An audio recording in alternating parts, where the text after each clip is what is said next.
Nous passons tout de suite au journal de l'économie dans Paris Direct, journal présenté par Christophe Dansette. Bonjour Christophe. Bonjour Philomé. Vous êtes en compagnie de votre invité. Oui, bonjour Adama Coulibaly. Vous êtes ministre de l'économie et des finances de Côte d'Ivoire. Pour commencer, d'abord un mot de la pandémie de Covid-19, plus exactement des vaccins. L'Italie organise aujourd'hui un sommet mondial sur la santé. Évidemment, il sera question des vaccins et notamment de l'accès des vaccins pour l'Afrique. Emmanuel Macron a fixé cette semaine comme objectif 40% de la population africaine vaccinée d'ici la fin de cette année, contre 20% évoqués jusqu'à présent. Est-ce que c'est possible? Oui, c'est tout à fait possible. C'est tout à fait possible. Cela a été indiqué. Pour que cela soit, il faut effectivement que les ressources soient mobilisées. À cet égard, mandat a été donné au Fonds monétaire international de faire en sorte que 40% de la population africaine soit vaccinée. Et cela va avec une mobilisation de ressources additionnelles, parce qu'aujourd'hui, c'est 25 milliards qui sont mis à disposition. Si on passe à 50 milliards, on pourra effectivement doubler le nombre de personnes vaccinées d'ici la fin de l'année, 40%. Ce qui serait une excellente chose, parce qu'en réalité, quand vous regardez sur le continent africain, aujourd'hui, le taux de vaccination oscille entre 3 et 5%. Et là où, dans d'autres régions, on est déjà à 40%. Donc il ne faudrait pas qu'il y ait en fait un monde à deux vitesses, une partie du monde vacciné qui va en fait avec une économie qui marche et une autre partie qui continue en fait d'être derrière avec des problèmes de vaccination et des problèmes de relance économique. Donc tout est possible, c'est une question simplement de solidarité internationale et si elle est effective, effectivement on peut arriver à cet objectif-là. Il y a quand même encore beaucoup de chemin puisqu'on est à 5%, vous disiez. Ça veut dire qu'il manque 35% en 6 mois. Est-ce que vous avez quand même le sentiment qu'il y a une prise de conscience des communautés internationales, du monde, des pays les plus riches, d'arriver à cet objectif? Mais oui, on l'a vu avec ce sommet. Ce sommet, c'est la manifestation de la solidarité internationale. Je voudrais profiter de cela pour dire que les initiateurs du sommet ont vu juste, parce qu'en réalité, ce qu'on a vu comme décision prise au niveau de ce sommet. On va revenir sur le sommet. Je voudrais juste terminer sur la vaccination et notamment d'une autre question avant de parler dans le détail du sommet des économies africaines. La question des brevets, de propriété intellectuelle sur les brevets, sur les vaccins, qui est au centre des discussions à la fois effectivement de ce sommet des économies africaines mardi dernier, mais aujourd'hui aussi à Rome. L'Afrique du Sud et l'Inde plaident notamment pour la levée temporaire des droits de propriété intellectuelle sur les vaccins. Est-ce que la Côte d'Ivoire rejoint leur position?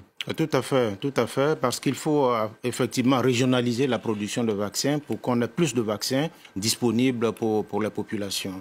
Il a été acté au cours du sommet, effectivement, que les vaccins soient fabriqués sur le continent africain, mais nous sommes heurtés, en fait, à la question des brevets, la question de droits de propriété, mais aussi tout ce qui est lié au transfert de technologies. L'Organisation mondiale du commerce a été mandatée de regarder ces histoires de brevets et de droits de propriété pour permettre effectivement qu'au moins temporairement, des autorisations soient données pour que les vaccins puissent être produits sur le continent africain. En Côte d'Ivoire, par exemple? Ah oui, bien sûr, pourquoi pas. La Côte d'Ivoire dispose déjà des capacités de production en matière de médicaments. On a une zone franche qui abrite en fait certaines unités de fabrication de médicaments. Pourquoi ne pas accroître les capacités ou bien installer de nouvelles unités industrielles destinées, dédiées en fait à la fabrication des vaccins pour le Covid? Alors, revenons justement à ce sommet dédié aux économies africaines qui a été organisé cette semaine, mardi, à l'initiative de la France à Paris. Vous y étiez aux côtés de votre président, Alassane Ouattara. Beaucoup de bonnes intentions finalement à ce sommet, mais peut-être peu de décisions. Alors qu'en retenez-vous? Ah non, on ne peut pas dire qu'il n'y a pas eu de décision. Il y a eu une reconfirmation de certaines initiatives qui ont été actées, notamment l'allocation des DTS, des droits de tirage spéciaux, ça a été acté. Il y a eu également l'initiative de suspension du service de la dette, ça a été acté, avec une prolongation jusqu'à la fin de cette année. Il y a également la question liée au cadre commun sur la dette des pays dont la dette n'est pas soutenable. Tout ça, ça a été acté. Maintenant, il y a des engagements nouveaux qui ont été pris, qui consiste par exemple à faire en sorte que ceux des pays industrialisés qui disposent de suffisamment de réserves, des réserves confortables, puissent allouer leur part de droits de tirage spéciaux. Les droits de tirage spéciaux qui sont cette monnaie presque du Fonds monétaire international. Bien sûr. Donc, ça serait transmis donc, aux pays en développement pour leur permettre justement d'avoir des ressources pour pouvoir financer leurs efforts de développement. Et sur ce point précis également, le Fonds monétaire international a été mandaté pour faire des études. Comment ces ressources additionnelles vont être utilisées? Est-ce que ça va se faire à travers le fonds fiduciaire de réduction de la pauvreté et de la croissance, ou bien est-ce que ça va se faire à travers les banques multilatérales de développement? Et les deux options sont sur la table. Si on abonde le fonds fiduciaire, le FMI va disposer de ressources additionnelles qu'il pourra mettre à la disposition des États avec des durées plus longues de remboursement, avec des taux d'intérêt plus bas. Si ça passe à travers donc, les banques multilatérales de développement, ces banques vont disposer de ressources qui vont servir à avoir un effet de levier, des ressources beaucoup plus importantes pour accompagner les efforts de développement des pays. Alors, il y a un chiffre qui a été mis en avant, celui de 100 milliards de dollars qui serait à atteindre. Est-ce que 100 milliards de dollars dédiés à l'Afrique, ce serait suffisant? Ce serait déjà un grand pas. Il faut savoir que sur la base du quota des pays africains, l'Afrique va disposer de 33 milliards de francs CFA sur les 650 milliards de dollars qui sont prévus. Donc, l'Afrique va disposer de 33 milliards de dollars. Donc, il faudrait rajouter en 65 milliards. Voilà. Et donc, peut-être sur les 33 milliards, c'est pour tout le continent africain, mais il faut savoir que l'Afrique subsaharienne ne va avoir sur ce montant que 24 milliards de dollars. Et quand on prend l'espace UEMOA, l'espace ouest africain, il y a 8 pays qui vont disposer simplement de 2,2 milliards sur lesquels la Côte d'Ivoire va avoir 900 millions de dollars, tout simplement parce que la Côte d'Ivoire est l'économie la plus importante au niveau de l'espace ouest africain. Et la Côte d'Ivoire, justement, elle aurait besoin de combien idéalement? Écoutez, les évaluations sont en cours. Hein. Nous avons des discussions qui ont été entamées qui montrent effectivement que nous avons besoin de ressources additionnelles parce qu'il y a des efforts propres qui sont faits de mobilisation de ressources internes. Mais pour pouvoir faire face à tous les défis que nous avons besoin nécessairement du soutien de la communauté internationale. Parce qu'il faut savoir qu'au niveau de l'Afrique, il y a la lutte contre la pandémie, bien sûr. Il y a beaucoup de pays qui sont confrontés à la lutte contre le terrorisme. Il y a le dérèglement climatique. Et puis, il y a les efforts de relance économique qui doivent se mettre en place. Tout ça, ça nécessite des ressources importantes. Donc, le soutien de la communauté internationale devrait venir consolider les efforts de mobilisation interne au niveau du continent. Alors, à propos de relance de l'économie ivoirienne, l'économie ivoirienne a plutôt mieux résisté que